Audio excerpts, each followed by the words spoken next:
Yeah, Mo Salah said how there's a famous Palestinian football player who was assassinated by the state of Israel at the point of aid distribution when he was trying to secure Suleiman al-Obeid, known as the Palestinian Pele.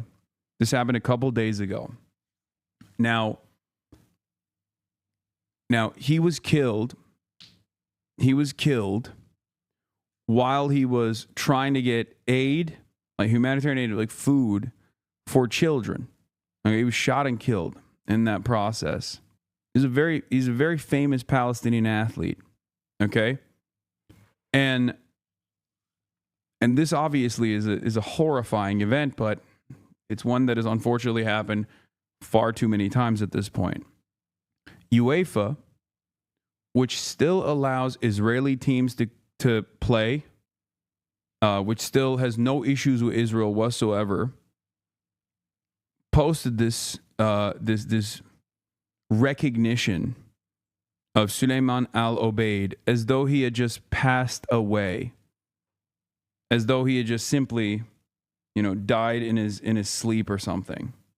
It's disgusting. So Mo Salah, who is one of the most famous players on the planet, he's Muslim, he plays for Liverpool, he's Egyptian, came out and said, can you tell us how he died, where, and why? Because everybody at this point knows that Israel killed him. Israel murdered him. Just like Israel has murdered countless others. That's the reason why UEFA tweeted this like wishy-washy bullshit. Yeah, because UEFA still allows Israel to play in Euro competitions. They made it seem like he was retiring or something from football. Or maybe he died in his sleep. He didn't. He was starved. He was starved like every other Palestinian in the Gaza Strip and then shot and killed in a horrific crime. Yeah, exactly. Russian teams are banned, and yet Israel continues. Israel continues to sports wash. Israel continues to participate as though it's a normal country in the global stage. It is not. It is directly at odds with how we understand history,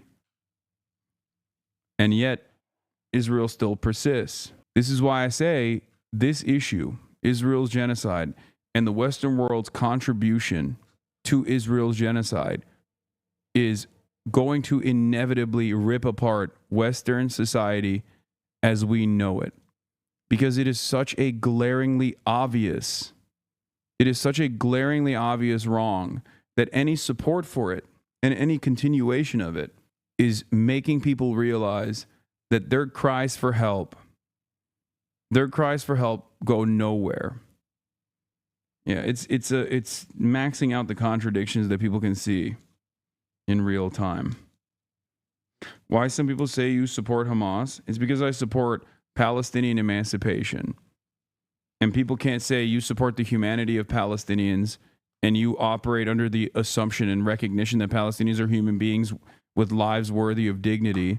And of course, in that process, they are going to, after 80 years of apartheid and occupation, resist militarily against the entity that is doing that.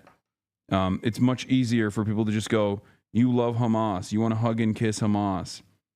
It's a thought-terminating cliche. Palestinians have a right to resist. Palestinians have a right to exist. Israel is not allowing that to happen.